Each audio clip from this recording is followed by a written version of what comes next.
He was 67 years old, retired teacher, no major health complaints. His wife said he seemed completely fine when he went to bed. He even kissed her goodnight and said he'd see her in the morning. He never woke up. And here is the part that still haunts me. When the autopsy came back, there was no mystery. The cause was clear. His heart gave out between 2 and 4 in the morning, a massive coronary event during sleep. And when I looked at his history, I already knew what had happened, because I had seen it dozens of times before. The trigger wasn't a blockage that appeared overnight. It wasn't bad luck. It was something he had been doing every single evening without a second thought. Something millions of people over 60 do right now, tonight, without any idea what it's quietly doing to their heart while they sleep. I'm Dr. Franklin. For 23 years, I have worked as an interventional cardiologist. I have threaded catheters into blocked coronary arteries. I have restarted hearts. I have sat with families at 5 in the morning and delivered the news that nobody should ever have to receive. And the most painful part of this job is not the emergencies. It's knowing almost every time that it could have been prevented, not with surgery, not with expensive medication, with information, simple, specific, actionable information that nobody bothered to give these people in time. Tonight, I'm going to give it to you because you still have time. And what I'm about to show you isn't what you're expecting. Stay with me. Everything changes in the next few minutes. Before we get into the habits themselves, I need you to understand something about the biology of what happens inside your body after 60. Because once you understand this, everything else I tell you will make complete sense. Your cardiovascular system runs on rhythms, daytime rhythms, nighttime rhythms, hormonal cycles that shift every few hours. During the day, your body runs what I call full crew operations. Your stress hormones are managed. Your blood pressure fluctuates within a safe range. Your nervous system has multiple backup layers to compensate if something goes wrong. At night, that changes dramatically. Between midnight and 5 in the morning, your parasympathetic nervous system takes over. Your heart rate drops. Blood pressure should decrease. Your body is supposed to be running a cardiovascular maintenance cycle, repairing vessel walls, clearing inflammation, stabilizing plaque. But after 60, something important shifts.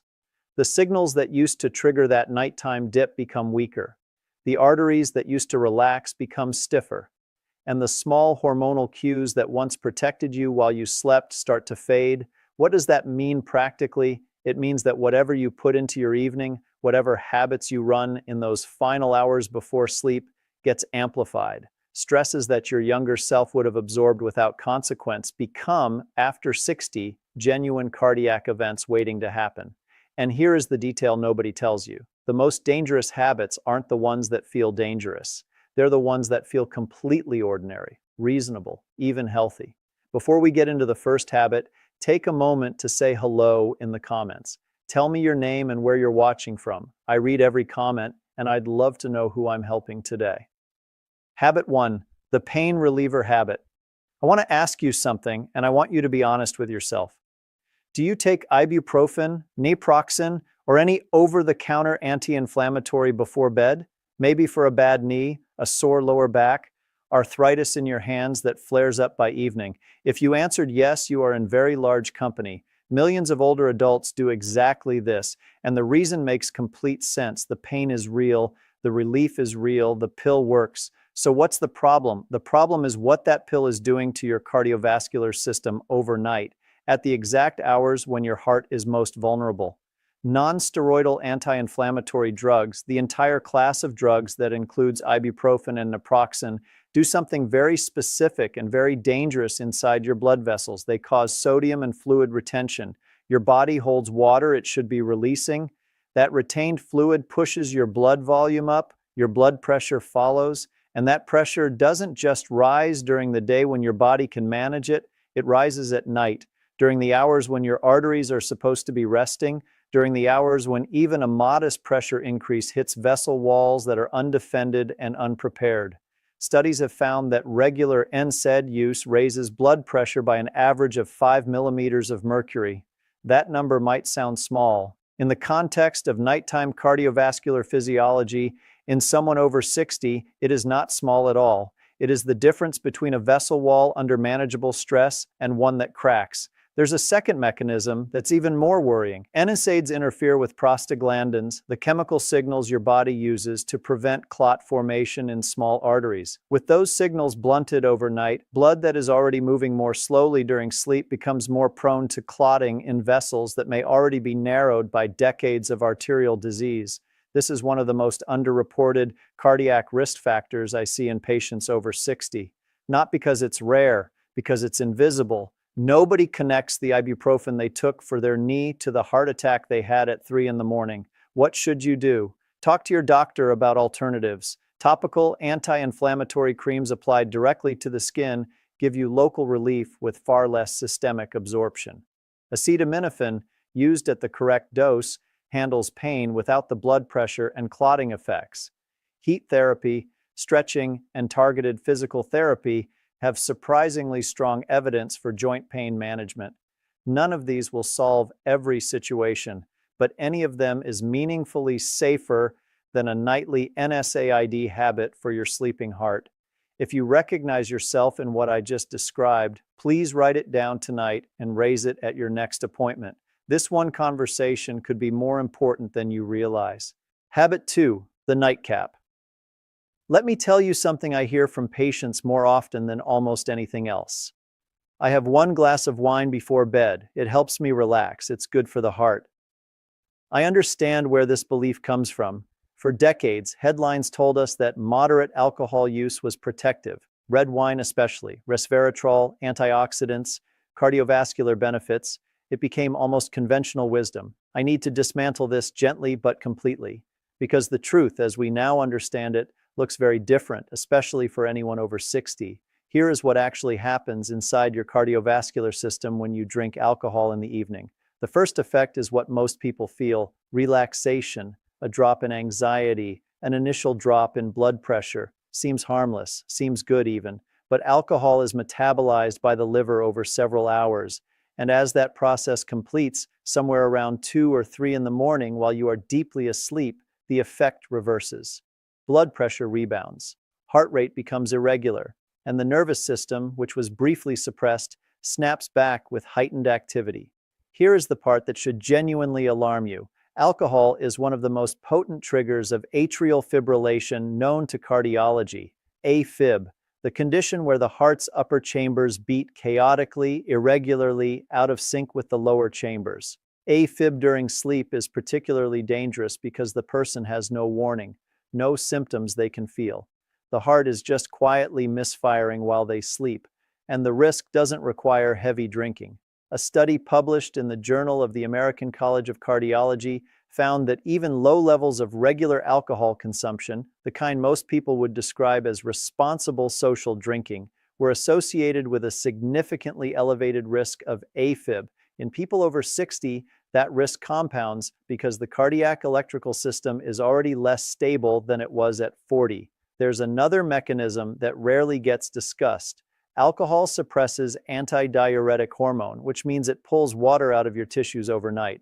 You wake up dehydrated, but by then, your blood has already been thickening for hours, moving through arteries at a slower pace in a body that has been lying still. The conditions for clot formation are almost textbook. I am not here to make you miserable. I'm not telling you that 1 glass at a dinner party 3 times a year is going to kill you. What I am telling you is that a nightly evening drink, framed as a healthy habit, is doing something to your sleeping heart that you cannot feel but that I can see in my cath lab with depressing regularity. If this is your habit, consider moving the drink to earlier in the evening, at least 3 hours before bed. Give your liver time to clear the metabolites before you go horizontal. Or replace the ritual entirely with something that gives you the same unwinding signal without the cardiovascular cost. If you're still here with me and finding this helpful, take a moment to type 2 in the comments. It lets me know you're watching and getting value from this. Habit 3. What you watch before sleep. This one I know will surprise you because it doesn't sound like a cardiac issue at all. Tell me something. What did you watch before bed last night? The news? A true crime documentary? A tense drama? A political debate you stumbled into on social media? I ask every patient that question now, and I've started asking it because of something I've seen too consistently to ignore. Here is the physiology. Your body cannot distinguish between a genuine threat and a perceived emotional threat. When you watch something frightening, enraging, or deeply distressing, your brain activates the same stress response as if you were physically in danger. Cortisol surges, adrenaline spikes, your heart rate elevates, blood vessels constrict. Now, if this happens at noon, your body clears the stress hormones within 30 to 45 minutes and returns to baseline. You go on with your day and you're fine. But if that cortisol spike happens at 10:30 at night, 20 minutes before you try to sleep, something very different occurs. Your nervous system, which was supposed to be transitioning into parasympathetic nighttime mode, gets hijacked. The cortisol peak lingers. Your blood pressure, which was supposed to dip during the early hours of sleep, instead stays elevated or climbs further. And your heart, rather than slowing into its overnight recovery rhythm, stays running at a pace it shouldn't. In patients over 60, this matters more than most people realize. Because that nighttime blood pressure dip, the one your body is supposed to take automatically, is already less reliable than it was at 40. You don't need extra interference. There's a specific pattern I want you to watch for in yourself. Do you fall asleep fine, but then wake up somewhere between 1 and 3 in the morning with a racing heart or a vague sense of anxiety? That is often the cortisol echo, the stress hormone you loaded before bed, returning in its second wave during the natural cortisol trough of deep sleep. The solution is genuinely simple, though I know it fights against habits of a lifetime. Protect the final 60 to 90 minutes before bed from emotionally activating content, not just news. Anything that generates sustained psychological arousal, replace it with something genuinely low stimulation, slow reading, calm conversation, gentle music, light walking around the house. Your brain needs a runway to land. If you deny it that runway, your heart pays the cost all night long. Habit 4. Calcium supplements at the wrong time. I want to spend a moment here on something that most people, including many doctors, genuinely don't know. And I want to be very precise because the nuance matters. Calcium supplements, many people over 60 take them, often recommended by doctors for bone density, osteoporosis prevention. Completely reasonable. I'm not here to tell you to stop taking calcium. I am here to tell you that when you take it matters, and that a specific pattern of calcium supplementation has been linked in multiple large studies to increased arterial calcification and cardiovascular risk. Here is the mechanism. When you take a high-dose calcium supplement without adequate magnesium balance, without vitamin K2 to direct the calcium toward bones rather than vessel walls, and in a body that is already in a relatively inactive nighttime state, excess calcium that cannot be absorbed into bone tissue has to go somewhere. And in susceptible individuals, it begins to deposit in the soft tissues, in the arterial walls. The Rotterdam study, which followed thousands of people over many years, found that supplemental calcium intake, particularly in high doses, was associated with increased coronary artery calcification in older adults. This does not mean calcium is your enemy. It means the form, the dose, and the timing all matter. The specific nighttime risk is this. During sleep, gut motility slows and kidney filtration shifts. A large bolus of supplemental calcium taken right before bed is metabolized under different conditions than one taken with lunch. The mineral balance is harder for the body to regulate, and in arteries that are already under low overnight blood flow, the conditions for arterial calcification are not improved by a surge of unbalanced calcium. What should you do? Take your calcium earlier in the day, not at bedtime. Split the dose if your doctor recommends a larger amount. Ask specifically about magnesium and vitamin K2 co-supplementation, which the evidence suggests significantly changes how the body handles supplemental calcium. And talk to your doctor about whether testing for coronary calcium scoring makes sense given your age and risk profile. I know this isn't the conversation most people expect to be having about calcium, but what we think we know about supplements and what the long-term outcome data actually shows are frequently very different things. If this has been helpful so far, consider sharing this with a friend or loved one who takes calcium supplements. This is something many people simply aren't aware of, and a simple like helps more people find this information. Habit 5, how you get into bed. This is the one I almost didn't include because it sounds almost absurdly minor. And then I remember a specific patient, a 71-year-old man who had been having what he described as brief dizzy spells in the morning and at night. He'd had them for months. He'd been told it was probably inner ear trouble. He'd been sent home with meclizine. He came to me after his third episode. I caught something on his monitor that the other doctors had missed. His blood pressure was dropping dangerously every time he stood or sat up quickly, and it was spiking back up with equal violence every time he lay down fast. His heart was fighting against these sudden positional shifts 2, sometimes 3 times a night, every single night. The condition is called orthostatic hypotension, and after 60, it is far more common than most people realize. The blood pressure regulation system that used to adjust in real time to positional changes starts to lag. When you stand up quickly from lying down, blood pools in the lower body for a few extra seconds. Pressure drops. The brain, momentarily undersupplied, can trigger everything from lightheadedness to brief loss of consciousness. And when that oxygen drop happens to the coronary arteries at the wrong moment, it can trigger arrhythmia. But here is the direction most people overlook. The same dysregulation that causes problems when standing up can also cause problems going the opposite way. Lying down quickly, especially after being upright for hours, can trigger a sudden blood pressure spike as the cardiovascular system overcompensates. In a person with fragile arterial plaque, a sudden nocturnal blood pressure spike is not a trivial event. The fix costs you nothing. When you're ready for bed, sit on the edge of the mattress for 60 seconds before lying down. Let your circulation stabilize. When you wake during the night to use the bathroom, do the same thing in reverse. Sit up slowly, pause, stand carefully, let your body catch up. 60 seconds of patience, 2 to 3 times a night. It is one of the simplest cardiac protections available to anyone over 60, and almost nobody does it because nobody has ever told them to. Now I want to pull everything together, because I didn't come here tonight to give you 5 reasons to be anxious. I came to give you 5 problems and 5 specific solutions that together form an evening protocol I recommend to every patient over 60. Here is what the safe evening looks like. By 7 in the evening, you've finished eating your main meal. Not necessarily early by the clock, but you've given your heart 3 to 4 hours of digestive peace before sleep.